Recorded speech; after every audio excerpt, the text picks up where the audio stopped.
Olá pessoal, tudo bem com vocês? Sou o professor Caio Ian, professor da Rede Municipal de Teresina, professor de Matemática. Atualmente eu ministro aula ali na Escola Municipal Júlio Lopes Lima, situada na Zona Sul de Teresina. Gostaria de mandar um forte abraço para a equipe gestora, equipe de professores, aos meus alunos e a você, aluno também, que está nos acompanhando aqui pela televisão também.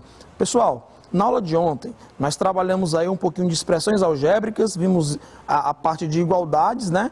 Vimos também ali algumas propriedades da igualdade, a gente viu a reflexiva, simétrica e também a transitiva, e nós vimos também como resolver algumas igualdades pelo princípio aditivo, princípio multiplicativo, e também demos a introdução ali um pouquinho de equações. A gente viu ali o que é uma equação, que a equação ali é um termo... um termo matemático, no caso, né? Onde tem uma igualdade e também tem uma incógnita. E essa incógnita é uma letra, a gente pode representar por qualquer letra. Mas normalmente a gente utiliza ali X, Y, Z, mas pode ser qualquer letra que pode ser uma incógnita, tá bom? E essa incógnita, ela é também um número, só que é um número que a gente não conhece ainda, a gente tem que calcular aquele número. A gente viu o que é uma raiz de uma equação, certo? E vimos também como calcular uma equação, pelo menos a introdução de como calcular uma equação ali utilizando os princípios aditivos e multiplicativos. Na nossa aula de hoje, nós vamos trabalhar com equações do primeiro grau, com uma incógnita, e vamos também resolver alguns exercícios desse conteúdo, tá bom? Então vamos lá.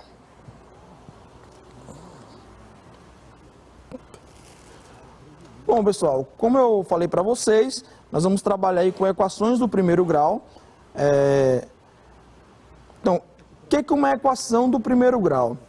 As equações de primeiro grau, elas são sentenças matemáticas que estabelecem relações de igualdade entre termos conhecidos e desconhecidos, representados sobre a forma ax mais b igual a zero. Então, essa aqui é a forma geral, tá? De uma equação do primeiro grau, beleza? Por que ela é uma equação? Primeiramente falando, porque nós temos aqui uma incógnita. No caso, pessoal, A e B são números mesmo, certo? Aqui que eu não representei por nenhum número, mas são números. A incógnita, no caso aqui, é o x. E também tem uma igualdade. Se eu tenho uma sentença matemática que tem uma incógnita e tem ali a igualdade, isso significa que ali é uma equação, certinho? Mas por que ela é do primeiro grau? Porque lá na incógnita, no x, o expoente da incógnita, no caso aí, é 1. Se o expoente é 1, significa que ela é do primeiro grau. Ah, professor, então quer dizer que se no x tivesse ali na incógnita um expoente 2, a equação seria do segundo grau? Sim, seria do segundo grau. Mas nós estamos trabalhando apenas com equações do primeiro grau nessa aula de hoje. Tranquilo? Então observe aí o seguinte, que A e B são números reais, sendo que o A é um valor diferente de zero. Pessoal, se o A for igual a zero, nós não vamos ter uma equação, nós vamos ter uma igualdade. Por que o A não pode ser zero? Porque a incógnita, o termo desconhecido, está sendo multiplicado por A. Se o A é zero, 0 vezes qualquer valor dá zero. Então ali o termo desconhecido, a incógnita, vai sumir, ficando apenas uma igualdade e não uma equação. Beleza? Então, é uma equação do primeiro grau, nós temos ali A e B sendo números reais, só que o A, ele não pode ser zero, ou seja, ele é diferente de zero. E x representa o termo desconhecido. E o valor desconhecido é chamado de incógnita, que significa termo a determinar. As equações do primeiro grau podem apresentar uma ou mais incógnitas. Pessoal, existem equações do primeiro grau com uma incógnita, 2, 3, 4, só que a gente vai trabalhar aqui apenas com uma incógnita, tá bom? A gente vai trabalhar apenas com uma incógnita. Então, as igualdades, 2x igual a 4. Observe aqui, ó. 2x igual a 4. 9x mais 3y igual a 2 e 5 igual a 20a mais b são exemplos de equações do primeiro grau. Observe, pessoal, que nessa primeira equação aqui, ó, eu tenho uma incógnita, que é o x, e também tenho uma igualdade. Então, é uma equação do primeiro... É uma equação, desculpa. Como na incógnita que o expoente é 1, ela é do primeiro grau, beleza? Ela é uma equação do primeiro grau com apenas uma variável. E a variável aqui é o x. Já nessa segunda aqui, ó, eu tenho uma variável x, uma variável y. Então, as variáveis aqui são x e y. Só que o expoente da variável x é 1 e o expoente da variável y é 1. Eu também tenho a igualdade. Se eu tenho termo desconhecido, igualdade é a equação. Como o expoente do x é 1 e do y também é 1, é uma equação do primeiro grau. Só que como eu tenho duas incógnitas, é uma equação do primeiro grau com duas incógnitas. Da mesma forma, 5 é igual a 20a mais b. São exemplos de equação do primeiro grau, né? O a, no caso, é uma incógnita, o b também, o expoente deles é 1, então é a equação do primeiro grau. Então, no caso, eu tenho uma equação do primeiro grau também com duas incógnitas. Tranquilo? Então, vamos aqui. Já as equações, ó, 3x ao quadrado mais 5x menos 3 e x ao cubo mais 5y igual a 9 não são desse tipo, ou seja, não são equações do primeiro grau. Por quê? Observe o seguinte, pessoal, nessa primeira aqui, é uma equação? É. Por que é uma equação? Porque tem uma relação de igualdade, ó, tem um igualzinho ali, e tem um termo desconhecido, ou seja, eu tenho incógnitas no caso aqui, né? Só que aqui, ó, nesse termo aqui, eu tenho um x elevado a 2. Nesse termo aqui, eu tenho um x. Ou seja, aqui é x elevado a 1 e aqui é x elevado a 2. O grau, né? Aqui vamos lá para polinômios, né? O grau desse polinômio aqui é grau 2. Por quê? Porque o x aqui está elevado a 2. Ou seja, essa equação aqui ela é uma equação de segundo grau. Certinho? E aqui ela é de grau 3, ó. Uma equação de grau 3. Por quê? Porque a incógnita aqui do expoente tem um maior grau, ele é x elevado a 3, ou seja, é uma equação de duas incógnitas, só que de grau 3, certinho? Então, ela não é do primeiro grau. Como nós vimos na aula anterior, o lado esquerdo de uma igualdade é chamado de primeiro membro da equação e o lado direito é chamado de segundo membro, ou seja, tudo que tiver antes do igual, a gente chama ali de primeiro membro. O que tiver depois, a gente chama de segundo membro. Tranquilo? Isso é bem simples. Mas como a gente vai resolver uma equação de primeiro grau? O objetivo de resolver uma equação de primeiro grau é descobrir o valor desconhecido, ou seja, encontrar o valor da incógnita, que torna a igualdade verdadeira. Ou seja, a gente vai ter que calcular ali quem é a raiz da equação. Isso aí é... A gente viu também na aula passada um pouquinho o que é a raiz de equação. Então, para isso, vamos utilizar os princípios aditivos e multiplicativos vistos na aula anterior para resolvermos a equação do primeiro grau com uma incógnita. Então, o que diz o princípio aditivo? O princípio aditivo, ele fala que se você somar ou subtrair um mesmo valor em ambos os membros, a igualdade ela permanece e se torna uma equação equivalente, né? E o princípio multiplicativo diz se você multiplicar ou dividir o mesmo valor em ambos os membros, também a igualdade ela permanece, também formando ali uma nova equação, sendo uma equação equivalente à equação anterior, certinho? Por exemplo, nós vamos utilizar aqui esse exemplozinho aqui, ó. 8x menos 3 igual a 5. Qual o valor da incógnita x que torna essa igualdade uma igualdade verdadeira, uma equação verdadeira, né? Então vamos lá. Nós temos aqui, ó, 8x menos 3 igual a 5. Certo? Então, o que eu quero fazer primeiro é tudo que tiver letra eu deixo de um lado e o que não tiver letra, não tiver incógnita, eu boto para o outro. Então, esse primeiro membro aqui, eu quero eliminar esse menos 3. Para eu eliminar esse menos 3, para eu zerar ele, basta eu pegar e somar mais 3 desse lado de cá, no primeiro membro. Só que se eu somar mais 3 no primeiro membro, eu vou ter também que somar mais 3 no segundo membro. Isso aqui é como se fosse uma balança. eu tenho uma balança que está em equilíbrio. Se eu tirar uma massa do lado esquerdo, eu também vou ter que tirar uma massa do lado direito, certinho? A mesma quantidade para que essa balança permaneça em equilíbrio, certo? Então, uma equação é como se fosse ali uma balança em equilíbrio. O que eu colocar de um lado e colocar do outro, ali a balança vai permanecer em equilíbrio. A equação é do mesmo jeito. Se eu colocar um valor de um lado para que permaneça em equilíbrio, a igualdade eu devo colocar aquela mesma quantidade no outro lado, certo? Se eu retirar uma quantidade de um lado para que permaneça em equilíbrio, ou seja, permaneça a igualdade, eu tenho que tirar a mesma quantidade do outro lado, certinho? Então, menos 3 mais 3 aqui zero, então vai ficar 8x igual a 5 mais 3 igual a 8, certo? Como aqui está multiplicando, eu posso pegar e dividir tudo por 8. Então aqui vai ficar x, 8 dividido por 8, é igual a 1. Isso aqui, pessoal, é a gente utilizando o princípio aditivo e multiplicativo, certo? Mas para a gente resolver as questões, eu vou trabalhar com vocês aqui o método um pouquinho mais prático, tá certo? Que eu vou explicar para vocês esse mesmo exemplo, tá? 8x menos 3 igual a 5. Qual é o método prático? O método prático, pessoal, é o seguinte: o que tiver incógnita, você traz para o primeiro membro. O que não tiver, você leva para o segundo, certinho? Só que quando você troca números de membro, você manda ele com a operação inversa. Por exemplo, aqui a operação está sendo subtração, ó, menos 3.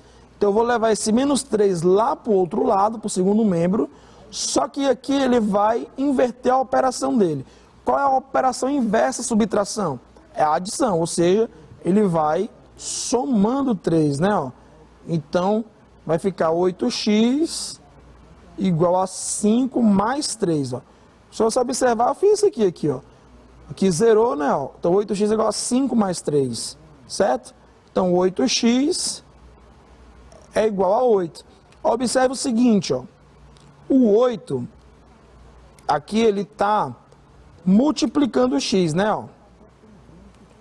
8 vezes x. Qual a operação inversa da multiplicação? É a divisão. Ou seja, o meu x aqui, ele vai ser igual a esse 8 aqui está multiplicando, eu levo ele para o outro lado aqui, ele vem dividindo. Então vai ficar 8 sobre 8. 8 dividido por 8, a gente sabe que dá 1. Ou seja, meu x é igual a 1. Fiz pelo método ali dos princípios aditivos e multiplicativos, o x deu 1. Fiz pelo método prático, o x também deu 1, certinho? Então, os valores aí não podem ser diferentes, até porque eu estou resolvendo a mesma equação, beleza? Então, vamos aqui, pessoal, fazer agora alguns exercícios. O primeiro exercício diz o seguinte: resolva as equações abaixo. Então, nós temos aqui duas equações, na letra A e na letra B, certinho? Na letra A, vamos fazer aqui, vamos fazer primeiro pelos princípios, né? Aditivos e multiplicativos. Vou até dividir aqui a tela aqui assim, ó. Primeiramente, vamos utilizar aqui os princípios, né? Então vai ficar x menos 3 igual a 9. Eu quero eliminar esse menos 3. Então, para eu eliminar esse menos 3, basta eu somar mais 3. Só que se eu somar o 3 no primeiro membro, eu também tenho que somar o 3 no segundo membro. Beleza? Então vai ficar igual a 9 mais 3. Ó. Então, menos 3 mais 3 dá 0. 9 mais 3 igual a 12. Então, eu tenho aqui o valor de x na letra A. Isso aqui utilizando o método ali do princípio aditivo. Vamos fazer pelo método prático. X menos 3 igual a 9. Ó. Como esse menos 3 aqui ele está subtraindo, o 3 ele está subtraindo, a operação inversa da subtração é a adição. Então, ele vai para o outro lado, ele vai somando. Então, x aqui vai ser igual a 9 mais 3. E a gente acabou de ver que 9 mais 3 é 12. Certo? Então, x igual a 12. Nesse outro caso aqui, ó. x mais 5 igual a 20 menos 4x, né? Primeiro eu quero tirar esse mais 5 daqui, desse primeiro membro. Então vai ficar x mais 5 menos 5 igual a 20 menos 4x. Como eu subtraí 5 no primeiro membro, eu também devo subtrair 5 no segundo. Então 5 menos 5 dá 0. X aqui vai ser igual a 20 menos 5 dá 15, né? Ó, menos 4x. Agora eu quero eliminar esse menos 4x do segundo membro. Então vai ficar o seguinte, ó. Vou botar aqui igual, né? Ó, 15 menos 4x. Aí eu vou somar 4x, tá bom? Então aqui, se eu somei 4x no segundo membro, eu também devo somar 4x no primeiro membro. Menos 4x mais 4x dá 0. X mais 4x, x mais 4x no caso aí vai dar 5x, né? Ó, vou até apagar essa partezinha aqui. Então, nós vamos ter o seguinte aqui, ó. 5x igual a 15, né? Vou fazer essa divisão assim. Como o 5 aqui está multiplicando, então, para eliminar esse 5 aqui que não está multiplicando, para ficar 1 aqui da frente do x, eu devo dividir por 5 o primeiro membro. Só que se eu dividir por 5 o primeiro membro, eu também tenho que dividir por 5 o segundo membro. Ou seja, o meu x aqui, ele é igual a 15 dividido por 5, 3. Certo? O método prático ficaria assim, ó. X mais 5 igual a 20 menos 4x. Esse menos 4x, eu levarei ele para o primeiro membro, que ele está no segundo. Como ele está negativo, eu troco de membro e inverto ali a operação. Então vai mais, vai positivo. Então vai ficar x mais 4x. Esse mais 5 aqui, como ele está somando, ó, eu vou trazer ele para cá e então ele vem negativo. Então vai ficar igual a 20 menos 5. X mais 4x dá 5x, 20 menos 5 dá 15. Como o 5 aqui está multiplicando, eu levo ele para o outro lado, ele vai com a operação inversa, que é dividindo. Ou seja, 15 dividido por 5, que é igual a 3. Tranquilo? Então tá aí também a primeira questão resolvida de duas formas para vocês. Vamos aqui então para o segundo exercício. O segundo exercício diz assim, ó. Um professor gasta 1/3 de seu salário com alimentação, meio com moradia e ainda lhe sobram R$ 1.200. Qual é o salário desse professor? Pessoal, essa questão aqui eu vou deixar para vocês aí de 1 minuto a 1 minuto e meio vocês responderem e daí eu volto com a solução dela para vocês, tá bom?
Bom, pessoal, então vamos voltar aqui para a solução desse segundo exercício, tá bom?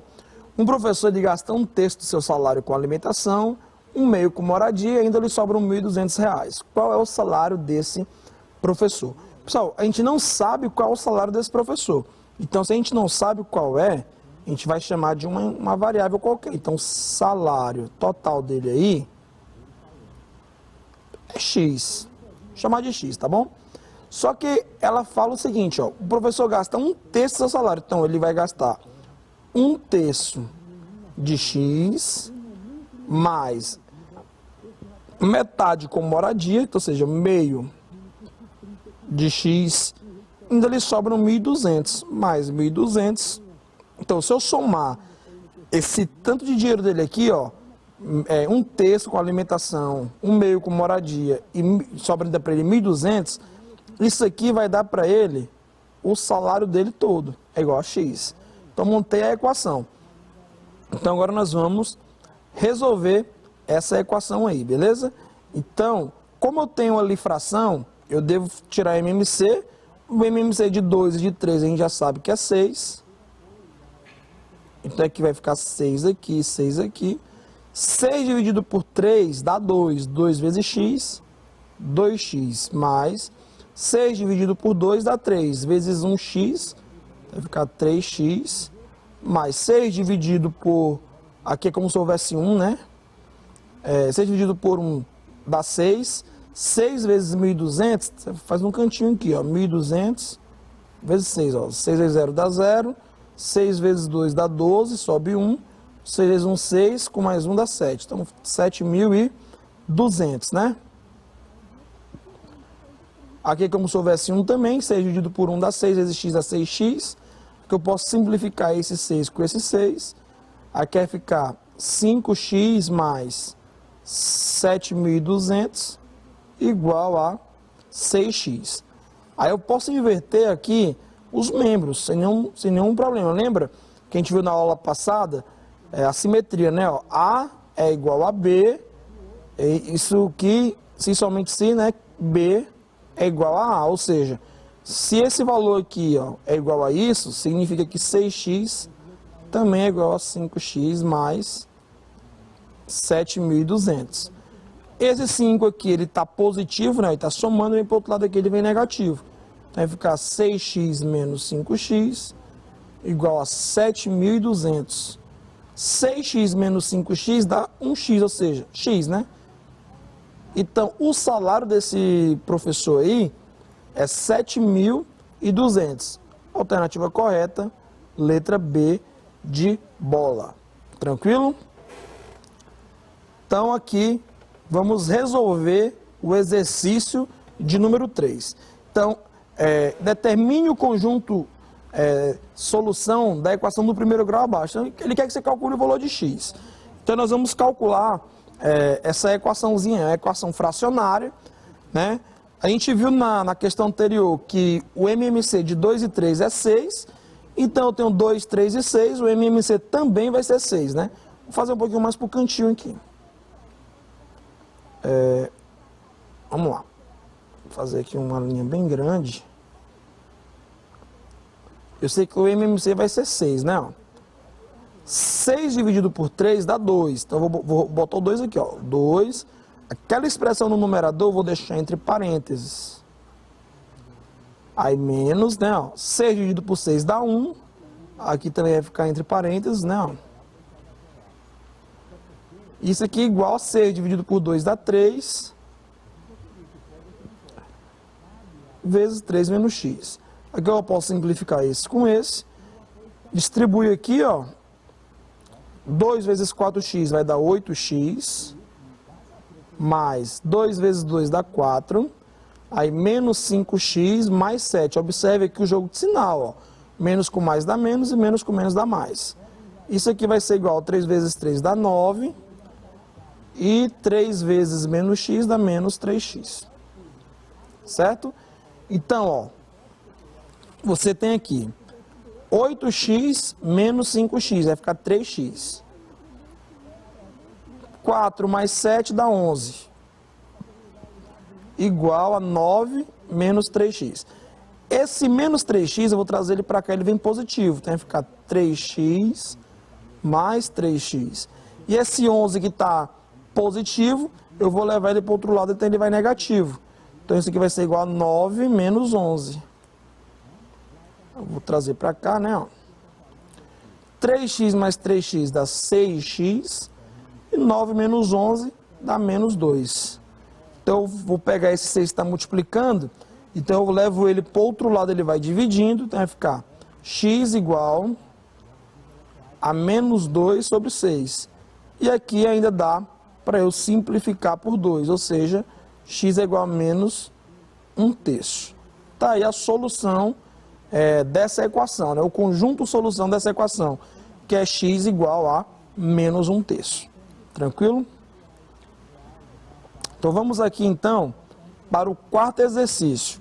O quarto exercício fala o seguinte: a soma de 3 números pares consecutivos é igual a 78. Determine os números. Pessoal, são 3 números, né? Ó. Se o primeiro número for x, o segundo número, ele só pode ser x mais 2. Porque se o x for par, se eu somar x mais 1, vai ser o número ímpar, né? Porque um par, o número par mais 1 dá o ímpar. Por exemplo, 2 é par. 2 mais 1 é 3, e 3 é ímpar. 4, o 4 é par. 4 mais 1 é 5, o 5 é ímpar. Então, eu vou ter que pular ali dois valores, né? Então, vai ficar x mais 2. E o terceiro número vai ser, pulando 2 números também, x mais 4. Ou seja, x mais 2 mais x mais 4, isso aqui é igual a 78, porque ele falou que a soma desses 3 números é 78. Então, x mais x mais x dá 3x. 2 mais 4 dá 6. Isso aqui é igual a 78. Esse 6 está somando, eu vou levar ele para o outro lado subtraindo. Então, vai ficar 3x igual a 78 menos 6. 3x aqui vai ficar 72. Se o 3 está multiplicando, eu levo ele para o segundo membro, ele vai dividindo. Então, 72 dividido por 3, o x é igual ali a 24. Certinho? Ele pergunta, determine esses números. Então, os números são 24, 26 e 28. São 3 números pares consecutivos. Ó, 24, que é o próximo número par, é 26. E o próximo é 28. Então, eles são consecutivos. Tranquilo? Vamos aqui para o quinto exercício. Fala o seguinte: o dobro de um número adicionado à sua terça parte é igual ao número somado com 20. Então vamos lá, vamos interpretar. O dobro de um número, ó, o número é o x, tá bom? Vou chamar aqui, ó, número, faz assim, ó. Vou chamar de y, para a gente mudar um pouco a incógnita. O dobro desse número, o dobro dele é 2y. E a terça parte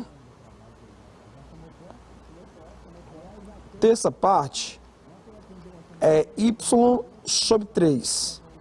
Certinho? Então, sabendo essas informações aqui, dá para a gente agora calcular tranquilo. Ó.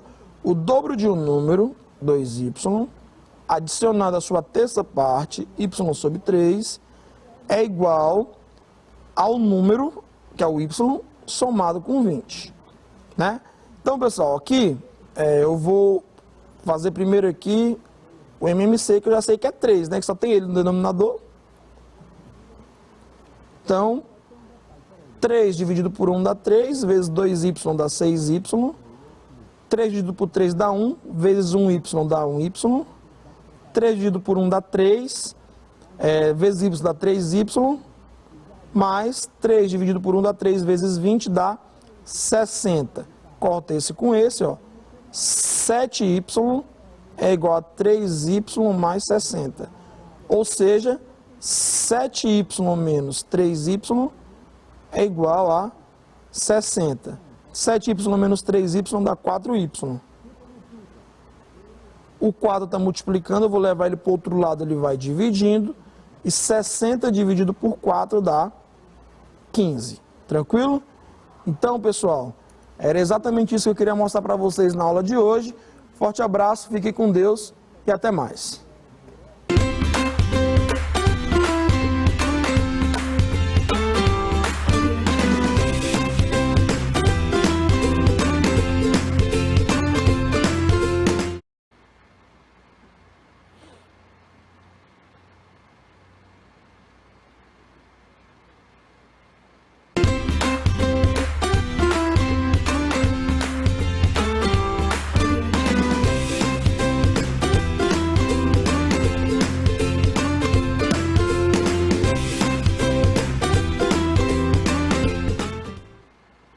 Salve, salve, galerinha do 9º ano! Tudo bem com vocês? Estamos aqui, professor Francisco Rufino, de Língua Portuguesa, preparados para as últimas aulas do nosso ano letivo de 2020 ainda, né? Olha só, um ano dentro do outro. E eu espero que vocês todos estejam bem. Vamos com alegria para mais uma aula ainda sobre o gênero textual infográfico. Mas hoje nós vamos trabalhar no infográfico a questão de compará-lo com outro texto, estabelecer comparações internas entre as informações presentes dentro dele. E também vamos focar muito na linguagem utilizada nesse tipo de texto. Na aula anterior eu falei que o infográfico ele é muito importante porque ele nos expõe de forma rápida em grande quantidade de informações, tudo que nós precisamos saber sobre determinado tema. É um gênero textual que pode auxiliar uma reportagem, é um gênero textual que pode auxiliar uma proposta de redação, como foi o caso de existir um infográfico lá na proposta de redação do Enem, e nós vimos esses dias, que trabalhou a questão dos estigmas relacionados à doença mental. Tinha um infográfico lá, mostrando em números a quantidade de pessoas que sofrem de depressão, que também é um problema de saúde mental. Então, os infográficos, eles são úteis demais na nossa vida. O infográfico pode auxiliar até os investigadores na linha do tempo da investigação de um crime, que é aquilo que eles fazem lá naquele quadro, colocando a foto dos criminosos, montando a cadeia de ligação existente, não é? Então pode também um infográfico auxiliar na investigação de um crime. Pode auxiliar também num texto já estudado aqui conosco, que é o artigo de divulgação científica. Então vocês estão vendo que é um texto multimodal, usa de semioses muito intensas, que é essa mistura de linguagem verbal e não verbal, ícones, legenda, cores. Vamos nessa, vamos assistir a aula. Pega aí lápis, caneta, caderno, chama papai e mamãe para o sofá, se estiverem desocupados, claro, irmãos, primos, e vem para a aula de português. Vem com a gente.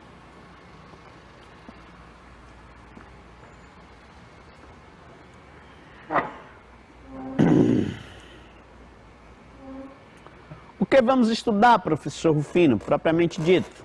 Nós vamos debruçar nossa atenção para o quesito linguagem verbal e não verbal. Olha, pessoal, não há como aceitar que vocês, na idade, na série que estão, não saber diferenciar a linguagem verbal e não verbal. Eu tenho absoluta certeza que a essa altura do campeonato todo mundo sabe dizer o que é uma linguagem verbal. É aquela em que eu utilizo a oratória, ó, eu estou falando, estou fazendo a linguagem verbal. E aquela em que eu utilizo o texto escrito, tá aí, ó. Linguagem verbal, essa cartela todinha, ela está entremeada de linguagem verbal. E a linguagem não verbal é aquela em que eu uso imagens, não é? É um imagético. E que há alguns gêneros textuais específicos que exploram demais a linguagem não verbal. As tirinhas precisam, as charges, os cartoons precisam explorar a linguagem não verbal. E também, inclusive, os infográficos. Então, por isso, nós vamos trabalhar a linguagem verbal e não verbal. E essas linguagens vão construindo sentidos. Então, a partir das imagens, nós podemos inferir, perceber, ler a construção de sentidos que elas estabelecem. As características e multissemioses no texto, comparações e inferências das informações e, claro, leitura e interpretação desse gênero infográfico. Tá aí um primeiro ícone legal que eu achei, peguei lá no Google Imagens. Não tá aí, que eu esqueci de colocar, mas a fonte é Google Imagens, eu achei muito bonito. Assim é como se eu pegasse aqueles papeizinhos de lembrete e fincasse ele com esse alfinete que eu também acho muito bonito, né? Antigamente só existia alfinete de cabecinha de ferro curto, agora tem esses alfinetes aí super legais, muito bonito, com a palavra infográfico. Então é um texto multissemiótico, né? Que nos reporta a um mural, essa parte branca, nos reporta aqueles papeizinhos de lembrete, ao alfinete. Então, linguagem verbal e não verbal. E a linguagem, Rufino, propriamente dita no infográfico, já que o foco da nossa aula é linguagem e comparações.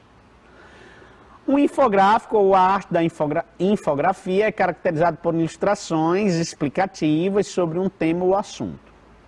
Infográfico é a junção das palavras info, informação, e gráfico, que é desenho, imagem, representação visual.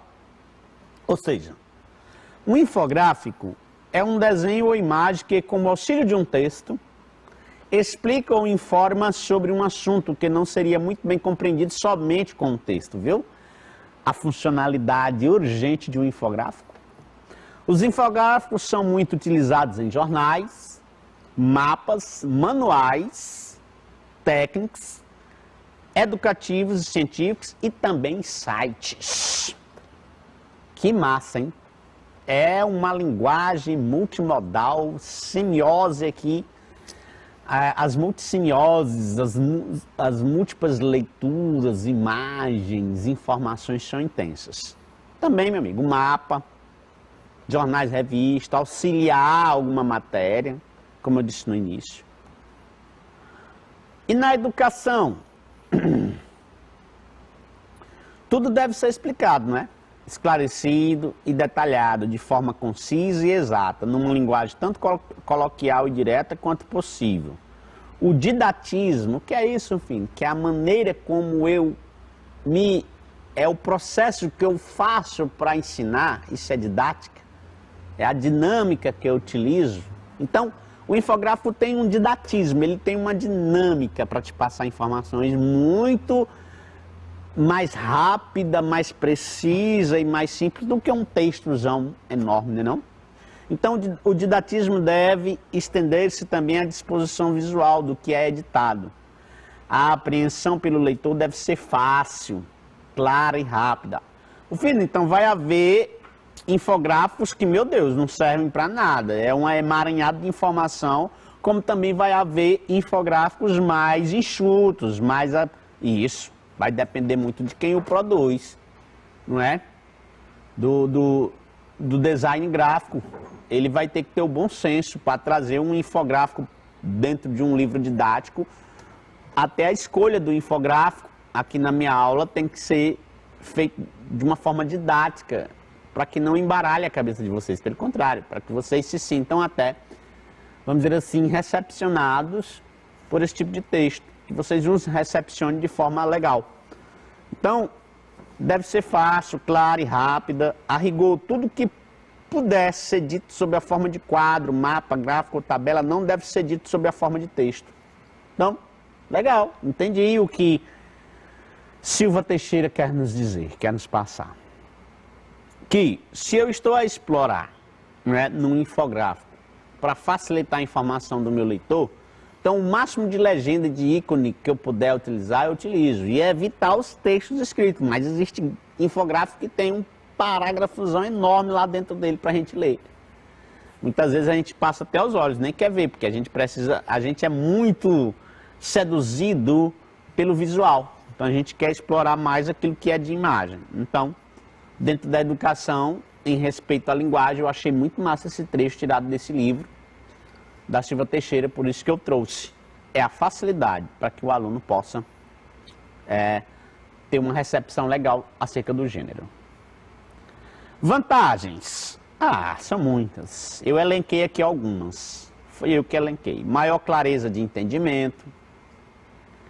Visão ampla dos conteúdos e informações. Olha que vantagens tem um infográfico. Possibilidade de leituras práticas e rápidas.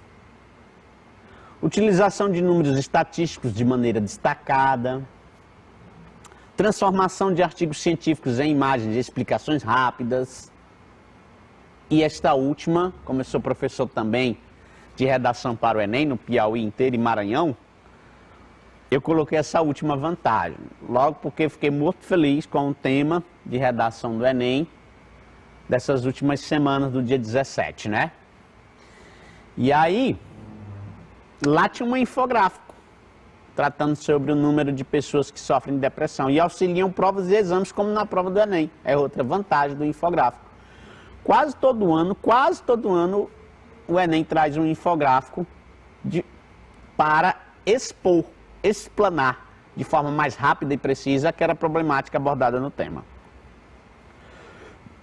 Esse mesmo quadro eu achei interessante, relembrar da aula anterior, que são os elementos que compõem o infográfico, textos, quadros, legendas, mapas, números, ícones, fundos escuros, claros, brancos, né? Animados ou não, tabelas, ilustrações, fotografias. Então, se eu quero fazer um infográfico, eu já tenho que separar ali esses ingredientes, porque eles são os ingredientes que compõem um bom infográfico. Olha aqui, o infográfico que eu falei, que estava na prova de redação do Enem. Você gostou, Neemias, do tema de redação? Show, não é não? Neemias, nosso colega, que eu quero aqui estender meu último bom dia, praticamente a nossa última semana de gravação. Um cara suave, bastante gente fina. Tá aí o tema, ó. O estigma associado às doenças mentais na sociedade brasileira. Olha aí, ô professor, minha irmã, minha prima se ferrou nessa prova. Sabe por quê, professor? Porque ela não sabe nem o que é estigma. Não. Aí também foi desatenção dela, porque o texto 2 auxiliava também, lá na redação, explicar o que é estigma. Ela poderia entender como sinônimo de preconceito, ferida, cicatriz, estereótipo. Professor, poxa, como é importante estudar. Como é importante estudar, inclusive língua portuguesa, em especial com o tio Rufino, viu? Estude, que a vida muda. Então, meu amigo, esse tema veio auxiliado por este infográfico. Socorro Brasil! Olha que título legal do infográfico, né?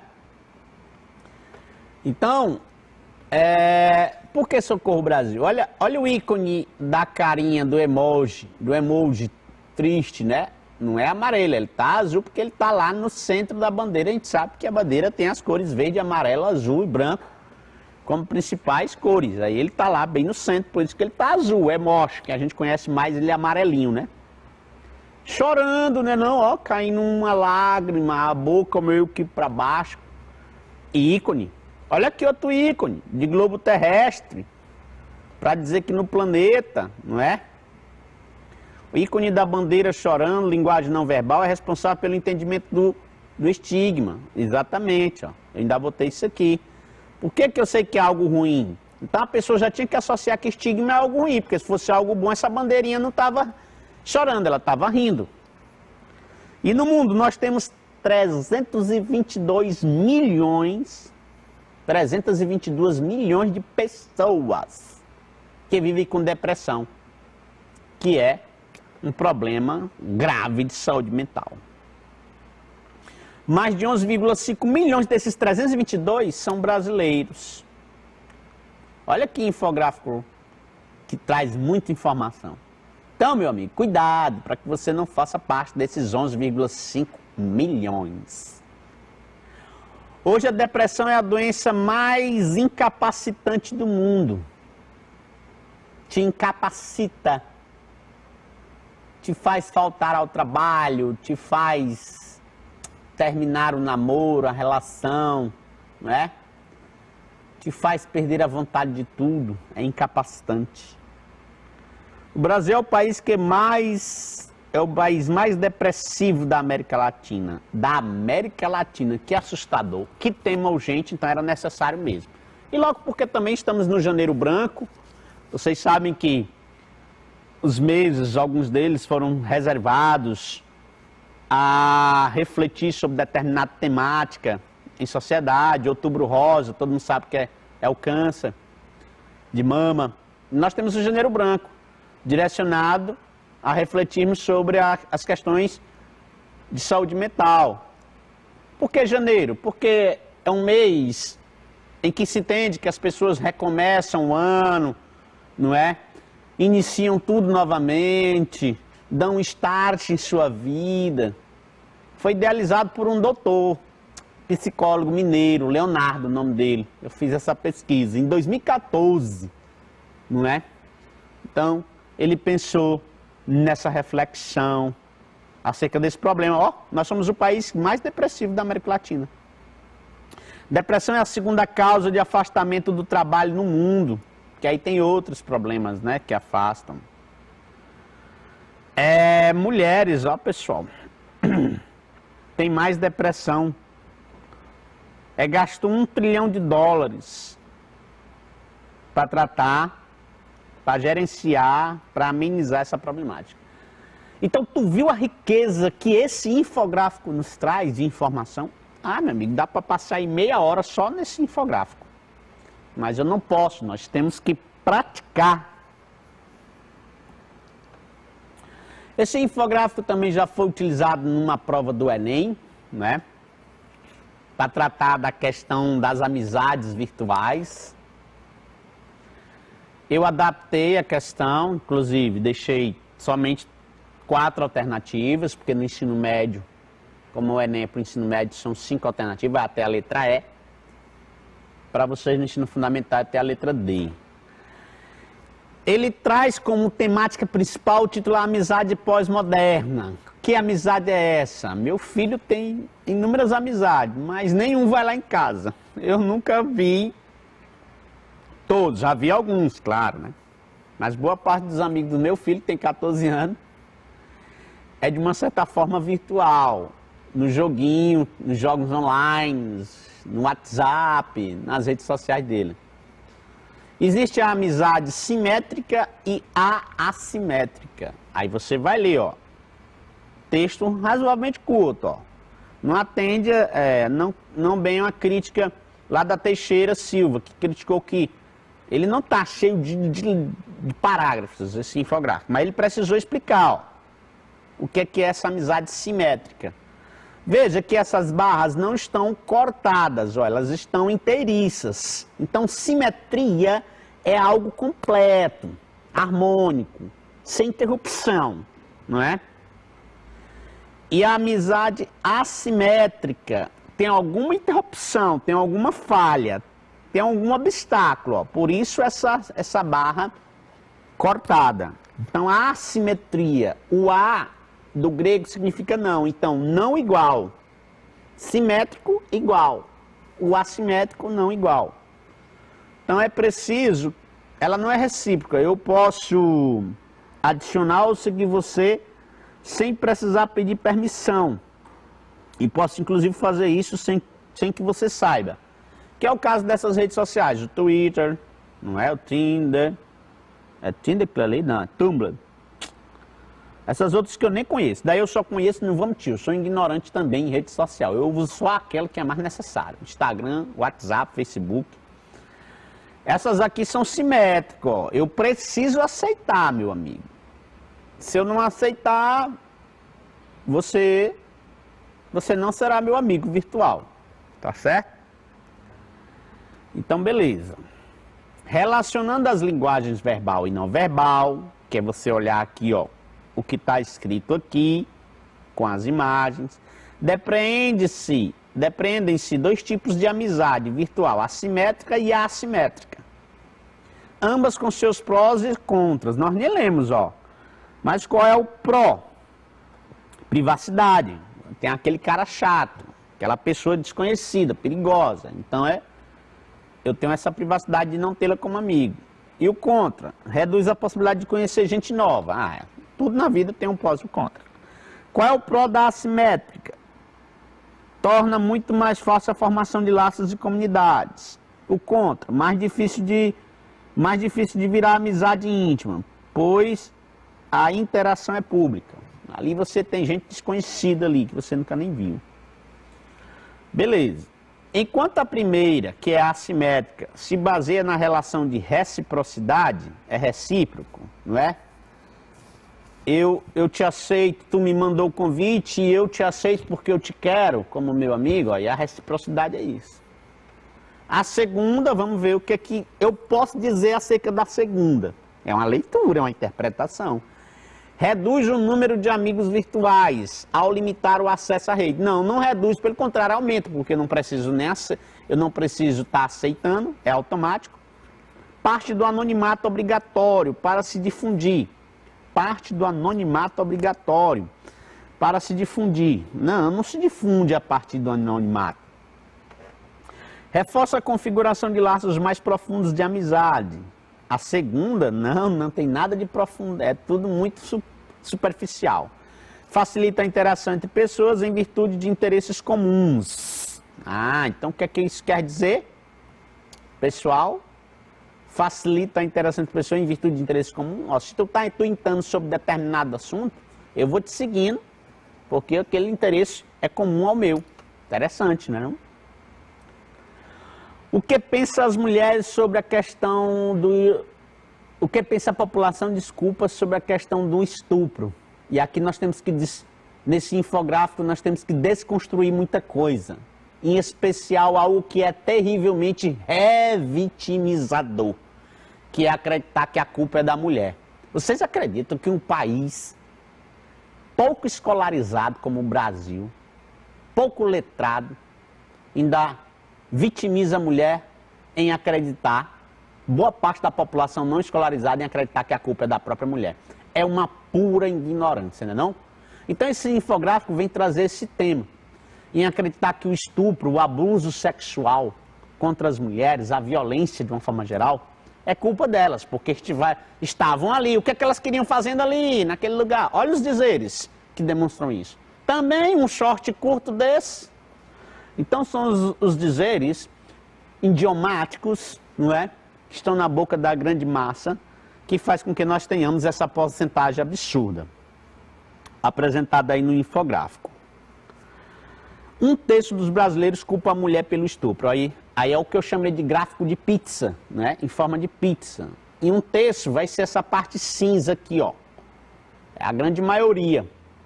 E essa outra parte em vermelho, nesse gráfico de pizza, vai demonstrar a outra parte menor, que não culpa a mulher. 65% da população brasileira tem medo de ser vítima de agressão sexual. Aí nós vamos centrar bem aqui, ó. A crença de que a culpa pelo estupro é da vítima é maior entre a população mais velha, com baixa escolaridade e em municípios menores. Meu Deus, também que está vendo lá. Alguém de avançada idade, sem ter ido à escola, em especial os homens que ainda têm o teor machista, dizerem isso. Isso aí acontece demais. 37% da população acredita que mulheres que se dão respeito não são estupradas. Caraca, meu. Tá vendo aí, professor? Chegou meu professor amigo ali, gente fina, um mega do teatro, não é não, querido? Já é sua aula. A leitura do infográfico nos possibilita comparar com o gráfico da pizza, o qual confirma 1/3 da população culpa a mulher pelos casos de estupro. Ao analisar o primeiro infográfico, no que diz respeito à escolaridade, é aqui eu quero, além de comparar, focar na escolaridade, inferir que o Nordeste é a região com maior índice de violência e abuso sexual contra a mulher. Não posso dizer isso. Não é isso que o infográfico me remetia. O medo da violência contra a mulher e do estupro é maior nos municípios com até 50 mil habitantes. Quanto maior o nível de escolaridade, menor a tendência de culpar a mulher pelo estupro. Ó, tá sendo o contrário, aí você tem que ter cuidado, parece que a letra C tá legal. Ó. Quanto maior o nível de escolaridade, menor a tendência de culpar a mulher. Se fosse o contrário, quanto menor o nível de escolaridade, maior seria a tendência de culpar a mulher pelo estupro. É isso que o infográfico traz como foco. Letra C. Fake news reduzem credibilidade das mídias sociais. Aí nós temos o que eu falei como elemento do infográfico, as legendas. As legendas aqui é muito importante, pessoal. Ela vem em cores. Como foi afetada a sua confiança no noticiário político e eleitoral desses meios? Com a pandemia isso se potencializou ainda mais, pessoal. O quanto saiu de fake news, né? Quando acontece algum fato bombástico em sociedade, sempre tem os fake newseiros, digamos que eu criei esse neologismo agora, de plantão, que são aqueles que vão ganhar, de alguma forma, por trás dessas fake news.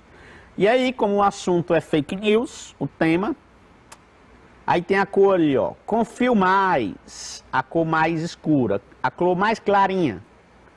Tenho a mesma confiança. E a cor mais escura ainda, né? Confio menos. Então vamos lá. Telejornalismo. O que é o telejornalismo? O Jornal Nacional é um telejornalismo, né? O Jornal da Record é um telejornalismo. São esses jornais televisionados. Aí tem as legendas, ó. De confio mais, tenho a mesma confiança e confio menos. Aí, ó. O maior é tenho a mesma confiança. Nem é confio mais, nem confio menos o maior. Mas sim, 64% tenho a mesma confiança. Das mídias sociais. Relacionado às mídias sociais, né? Aplicativos de mensagem. Ih, meu amigo, 57% é confio menos. Viu? Os aplicativos de mensagem. O WhatsApp é um. Aí, ó, confio mais, bem pouquinho. Mídias sociais, confio menos, maior ainda, as mídias sociais.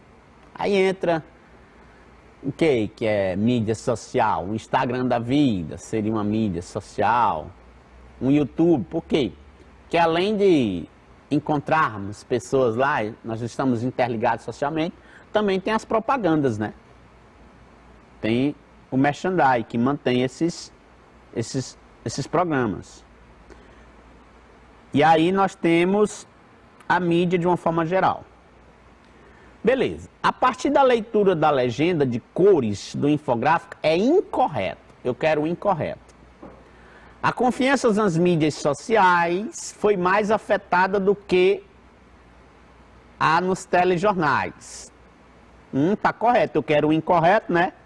Ó, as fake news afetou demais as mídias sociais do que os telejornais. O William Bonner da vida não é doido de no Jornal Nacional, ele passar uma informação falsa. Porque aí ele vai perder uma credibilidade de um jornal de mais de 50 anos ali televisionado. A maior parte dos espectadores de telejornais não teve sua confiança abalada. A maior parte dos espectadores de telejornais não teve... realmente, está correto. Nós estamos procurando o incorreto, que está na próxima questão logo. Ó.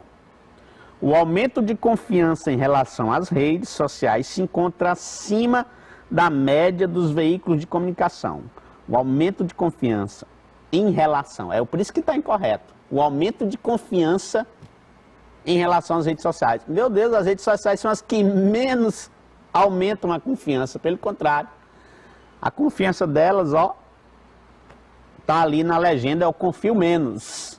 Então, é uma questão que, por ter esse labirinto mental, você pode se confundir. E a última questão é esse infográfico aí, que fala das bactérias vilãs ou mocinhas. Ele é um infográfico que auxiliaria, olha o tio Rufino engasgando aí, Que outro texto? Ora, um infográfico ele vai auxiliar o quê? Eu falei no início da aula. O infográfico ele pode auxiliar um artigo de divulgação científica.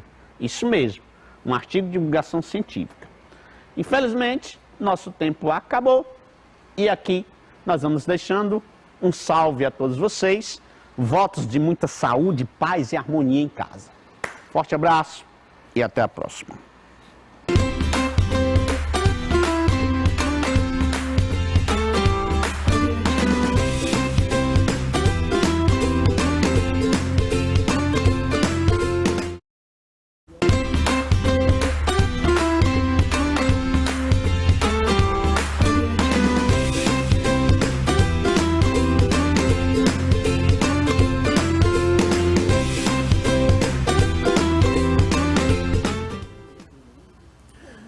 Olá, garotada do 9º ano, tudo bem com vocês? Eu sou o professor Luiz Carlos e estamos aqui hoje para mais uma aula de Geografia. E hoje nós vamos tratar de uma região muito importante e também com muitos conflitos, que é o Oriente Médio. Vamos lá para a nossa aula de Geografia de hoje? Bem, o tema da nossa aula de hoje é Oriente Médio, região estratégica, tá? A gente vai já discutir, ver por que o Oriente Médio é uma região tão importante na organização do espaço mundial, que chega a ser chamada de região estratégica. Mas antes, vamos aqui de olho na nossa habilidade de hoje. Essa habilidade, as últimas aulas nós temos trabalhado com ela, que é a habilidade número 35, que é compreender as transformações da paisagem da Europa e da Ásia a partir das relações entre natureza, meio e atividades antrópicas, enfatizando a necessidade de conservação dos recursos naturais. Tá bom? Então nós vamos hoje trabalhar um pouco mais dessa habilidade aqui, a habilidade número 35 do 9º ano. Bem, a nossa aula vai ser desenvolvida a partir desses 3 tópicos. Primeiro, o petróleo e a importância global do Oriente Médio. Então a gente volta a falar de globalização, de integração mundial, a partir agora dessa região. O ponto 2, os conflitos no Oriente Médio, que é uma das grandes características dessa região do mundo, e a paz no Oriente Médio é possível? Então nós vamos fazer uns apontamentos aqui sobre a questão dos conflitos e da perspectiva de paz no Oriente Médio, na terceira parte da nossa aula de hoje.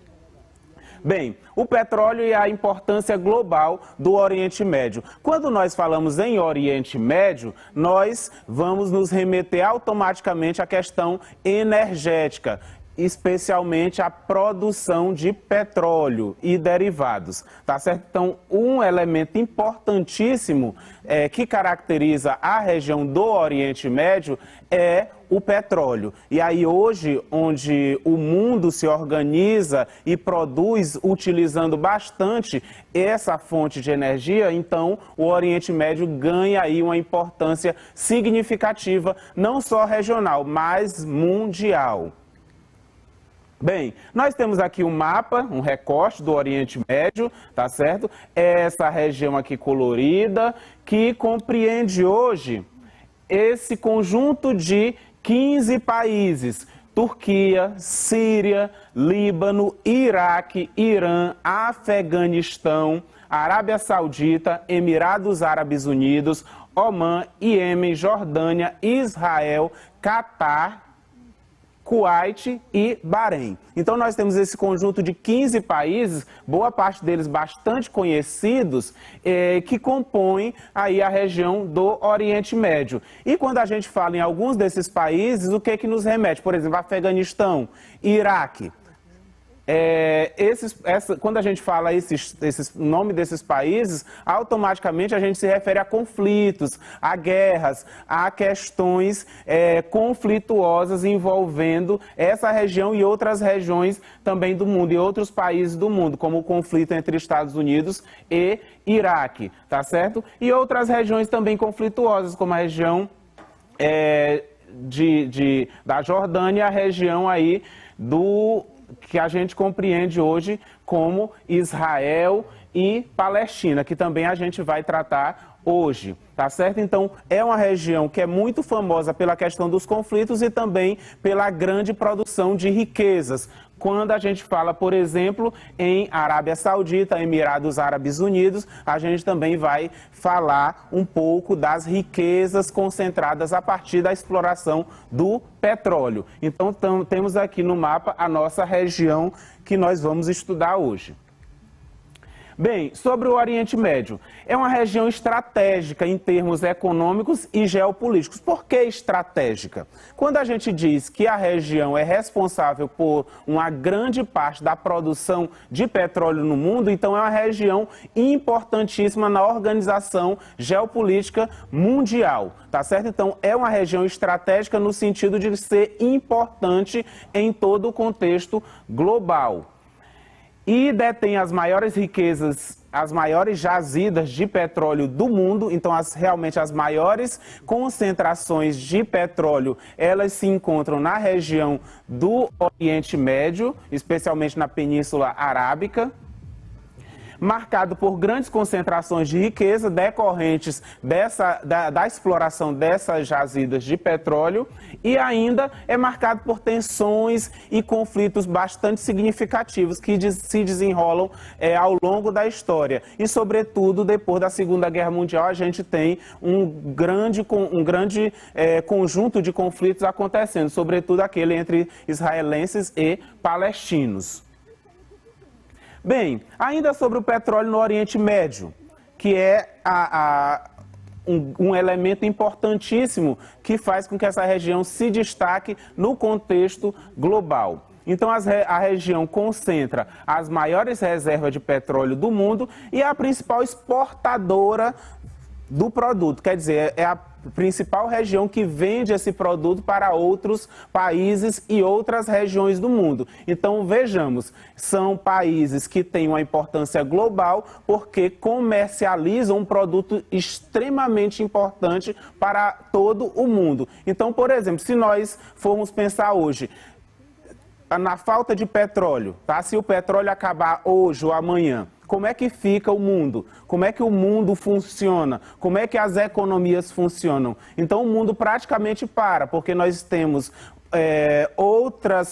desenvolvimento de outras fontes de energia, mas os combustíveis fósseis ainda se destacam com bastante significado nesse contexto do uso das energias, tá certo? Então, se hoje, a partir de hoje, parasse a produção de petróleo, a extração e a produção de derivados, o mundo praticamente pararia. Então, olha como o Oriente Médio se coloca com extrema importância no contexto mundial. Não é a única região produtora de petróleo no mundo, mas é a principal, tá certo? Então, por isso, ele tem uma importância extremamente estratégica no contexto mundial. E quando a gente mistura com os conflitos, isso aí dá uma confusão complicadinha, que a gente vai precisar entender como é que acontecem essas relações dentro do Oriente Médio e com outros países, sobretudo os Estados Unidos, que vêm em relações conflituosas constantes com essa região.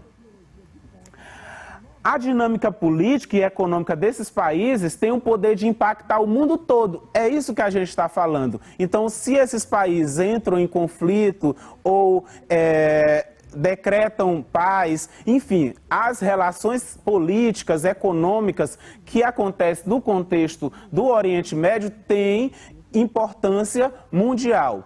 Pode acarretar consequências em todo o mundo. Lembram quando a gente falou de globalização, que as relações entre os países acabam acontecendo hoje de maneira muito intensa e o que acontece em um país pode acarretar transformações em outros, bem distantes, do outro lado do mundo. Então a gente vem falando constantemente disso. A gente falou de China, a China produz muito, vende para todo mundo, a economia da China gera impacto em todo o mundo. A gente falou da Europa, da Inglaterra, que a economia também, o desenvolvimento econômico dessas regiões acabou impactando todo mundo, e no Oriente Médio não é diferente. a produção do petróleo e os conflitos que acontecem no Oriente Médio têm o poder de gerar repercussão em todo o contexto mundial. Globalização é isso, integração entre as diferentes partes do mundo. E quando a gente fala em integração, não é só venda de produtos, a gente fala também dessa questão de um país influenciar muito o que está acontecendo nos outros países, tá certo? Sobretudo quando a gente está falando de economia. As economias são todas interligadas. Bem, nós temos aqui um mapinha da produção mundial de petróleo. É um mapa de 2002, tá bom? Mas serve para a gente ter uma referência de como é essa distribuição da produção do petróleo em todo o mundo. Esses números, se a gente for olhar um mapa mais atualizado, eles mudaram, mas não a posição das regiões do mundo. Olha o Oriente Médio se destacando como a maior região produtora de petróleo. Esse número aí é em milhares de barris por dia. Tá certo? Então, de acordo com esse número, o Oriente Médio produzindo mais de 20 mil barris de petróleo por dia. Tá? Então, é uma produção significativa e nós temos aqui as outras regiões do mundo, a Europa, a América do Norte, a América Central e do Sul, a África, tá certo? E o Oriente Médio disparado na frente nessa produção. Então, olha aqui o que a gente falou, se parasse hoje a produção de petróleo no Oriente Médio, isso geraria um impacto global, tá certo? Porque hoje todo mundo depende dos derivados de petróleo e a maior produtividade se encontra nessa região. E olha aqui a outra representação, tá? Dos países consumidores de petróleo. Enquanto o Oriente Médio é o maior produtor, ele não é o maior consumidor. Quem é o maior consumidor? Estados Unidos, tá? E China. São os maiores consumidores. Quando a gente olha para os Estados Unidos e China, a gente enxerga países extremamente fortes economicamente, com a produção econômica muito forte, muito acelerada. A produção industrial da China, sobretudo, cresceu muito nas últimas décadas e são, consequentemente, países que consomem muito combustíveis fósseis, tá certo? Que são países também que poluem muito a atmosfera. Enfim, tem aí toda uma discussão sobre economia e meio ambiente. Mas vamos olhar para a seguinte questão. O Oriente Médio produz muito e consome pouco proporcionalmente, tá? E os Estados Unidos consomem bastante e não produz tanto assim, tá? Então, vejam que um país importantíssimo como os Estados Unidos depende de outros países em diversos segmentos de matérias-primas e fontes de energia, que é o caso do petróleo, tá certo? Os Estados Unidos produz petróleo também, eu não estou dizendo que ele importa do Oriente Médio e de outros países, produz bastante, mas não produz o suficiente, tá certo? Então, os Estados Unidos é uma economia fortíssima, mas depende de outras economias, tá certo? Então, por mais forte que seja o país, ele depende de outros países. Isso é interdependência, isso é fluxo global, tá certo? Globalização. Então, não esqueçamos nunca da globalização. Para entender o mundo hoje, temos que entender o processo de globalização.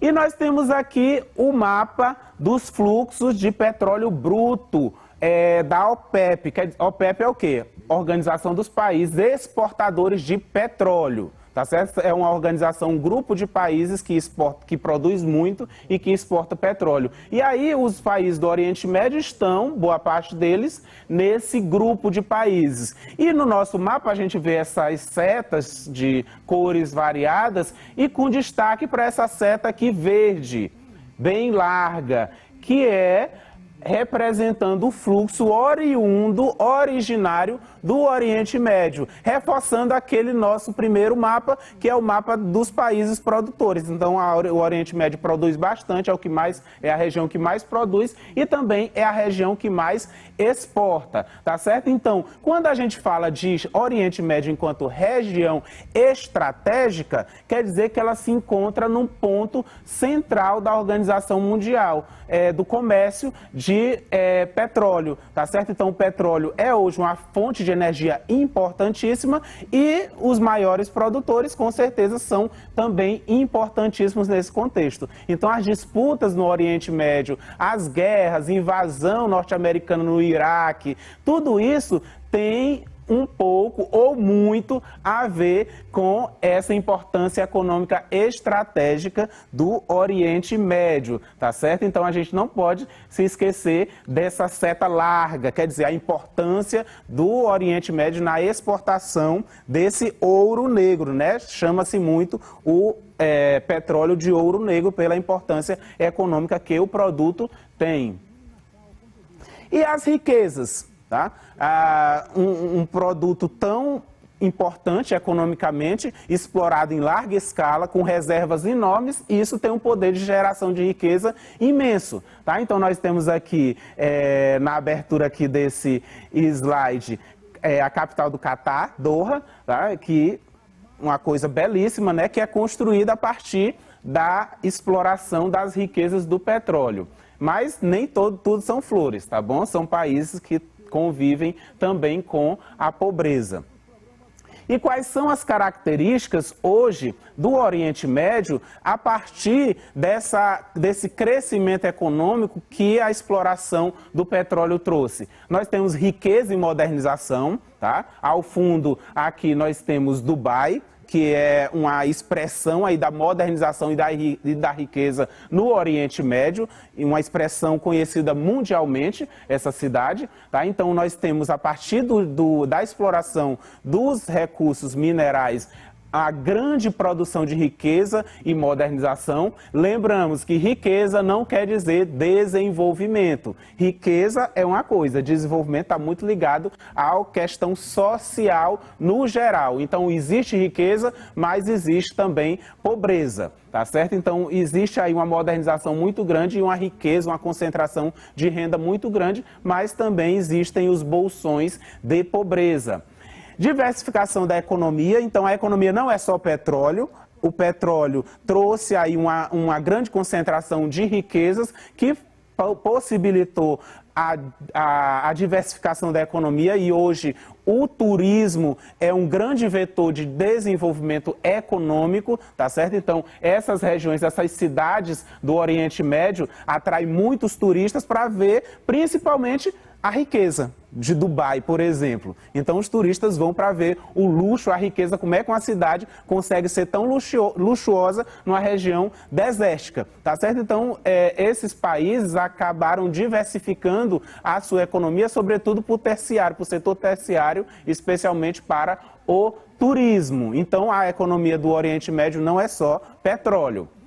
Ocidentalização da população. O que é ocidentalização? A adoção de hábitos, costumes ocidentais. Quando a gente fala de shopping center, consumismo, comprar, a gente está falando de um hábito ocidental dos Estados Unidos, aqui da América Latina, que a gente importa esse hábito, né? Eles compram, e a gente não pode, mas a gente vai lá e compra em 10 vezes sem juros. Então, esse hábito é um hábito ocidental, e isso tem invadido bastante o Oriente Médio, tá? Invadido bastante algumas regiões orientais. Isso é um dos fatores também da globalização. Lembram que a globalização é também uma integração de costumes, de hábitos, de ideias, pois está havendo também um processo de ocidentalização. Então, a gente não vai lá ver só aquelas pessoas vestidas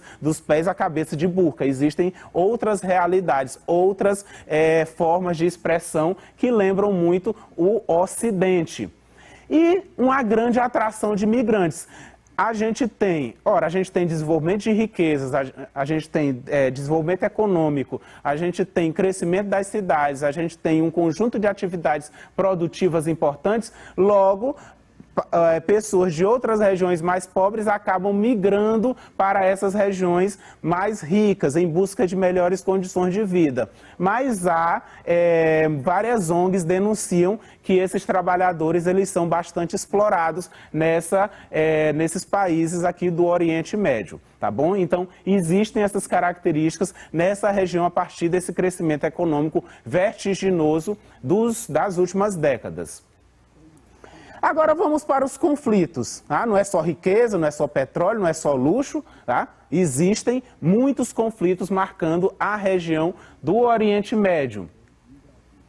Bem, o Oriente Médio é marcado por grandes conflitos geopolíticos, como a disputa entre Israel e Palestina, que judeus e árabes consideram ter direitos históricos sobre esse território, tá certo? Então nós temos aqui uma região marcada por conflitos, mas nós temos aqui uma cronologia, quer dizer, uma linha do tempo desses conflitos. Essa linha do tempo compreende o pós-Segunda Guerra Mundial, mas dá para a gente entender como a região é conflituosa, como a região é complexa do ponto de vista da organização do território, tá certo? Então a gente não vai aqui saber o que aconteceu, onde, quando, o início da guerra, o final da guerra, é só para a gente entender esse contexto de conflito. E nós trouxemos aqui alguns momentos importantes dos conflitos no Oriente Médio.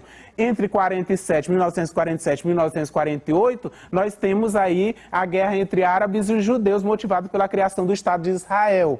Tá? Em 1956, guerra entre árabes e judeus, de novo, pela posse do Canal de Suez, no Egito. Em 1967, Guerra dos 6 Dias. Entre 1980 e 1988, guerra entre Irã e Iraque. Tá? Essa é mais recente.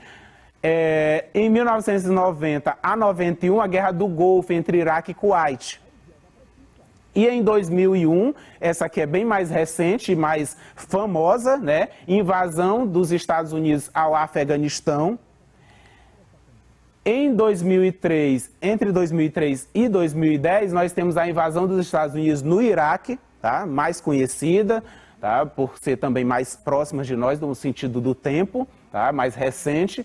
Em 2010, nós temos a chamada Primavera Árabe, tá? Que parece uma coisa assim bonitinha, mas é um conjunto de conflitos bastante tensos que aconteceram no Oriente Médio, tá?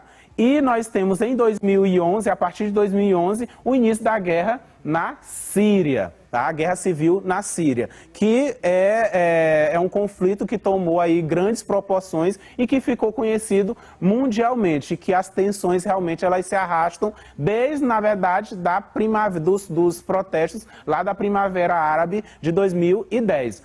Professor, você quer que a gente saiba de todos esses conflitos? Não. O que a gente quer? Que a gente entenda que o Oriente Médio é uma região marcada por esses conflitos constantes. Essa cronologia que nós trouxemos aqui, do pós-Segunda Guerra Mundial para cá, diz quantos conflitos a gente teve, um bem próximo do outro, e boa parte deles entre israelenses e palestinos. Então a gente enxerga o quanto essa região é marcada por esses conflitos, o quanto nós temos conflitos importantes e quantas indefinições a gente tem ainda hoje, sobretudo no sentido do território, aquele disputado entre israelenses e palestinos, que é um conflito histórico, que se arrasta durante muito tempo e que a gente ainda não vê uma perspectiva de resolução pacífica.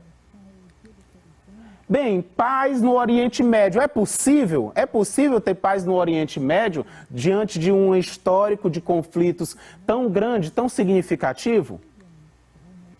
Bem, os conflitos, a gente entende que eles são históricos, sobretudo esse aqui, a questão palestina. É um território disputado historicamente por esses dois povos, tá? Então eles alegam ter direitos históricos e essa luta está muito ligada a questões religiosas também, o que ajuda a reforçar o conflito, tá? Porque as religiões, quando muito aguerridas, reforçam esse tipo de comportamento, tá? Sejam comportamentos positivos, sejam comportamentos negativos, no sentido aqui do conflito armado da guerra. Então, o conflito Israel e Palestina é um conflito histórico e que vem se arrastando durante muito e muito tempo. Então, é fácil resolver um problema como esse? De maneira nenhuma, de maneira nenhuma. Nós temos tentativas de acordos internacionais, então os diversos países do mundo, a ONU, vem se mobilizando, tentando acordos entre esses povos, mas como a gente falou, os dois povos reivindicam o mesmo território e ninguém cede para ninguém. Então como é que a gente resolve uma questão dessa? Embora a comunidade internacional tenha tentado esses acordos, e eu não vou dizer que essa tentativa de países, de outros países, seja inocente, seja só pela paz, tá? Porque tem muita coisa envolvida aí, mas israelenses e palestinos ainda não acertaram aí os ponteiros, então existe ainda muita coisa para ser resolvida. E aí, por quê? Questões territoriais seguem sem solução. Ora, nós temos dois povos, o mesmo território. Os dois alegam a posse por aquele território. Ninguém quer ceder espaço para ninguém. Como é que resolve? Tá? Então, nós temos ainda muitas questões a serem resolvidas nesse contexto. Fora os outros países que trazem essas tentativas de acordo, mas às vezes também interferem de maneira negativa nessa relação. E aí nós temos aqui uma chargezinha, a pombazinha da paz, no Oriente Médio, não é? A questão é bem difícil. Professor, tem solução? Não tem solução? A gente não pode dizer ainda. O que a gente pode dizer é que são conflitos históricos e que ainda estamos distante de uma solução.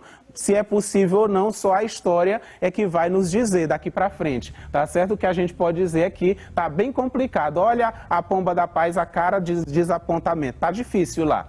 Mas não é a única região difícil do mundo, tá? A paz em Jerusalém, ufa, ainda bem, achei que fosse me pedir paz no Rio de Janeiro, tá? Então não é só lá que tem conflito, não é só lá que tem situações difíceis, são situações diferentes. Não estou comparando o Rio de Janeiro com o Oriente Médio.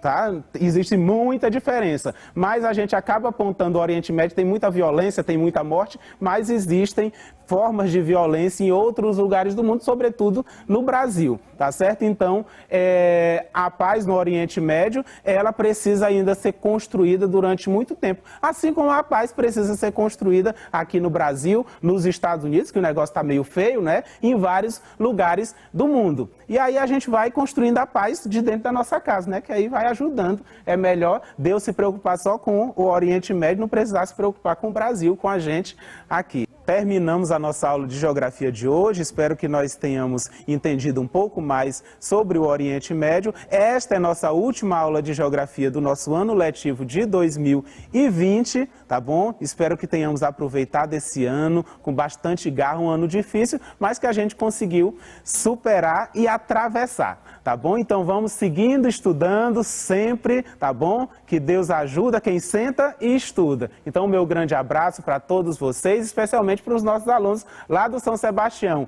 Um abraço em todos e a gente se vê por aí.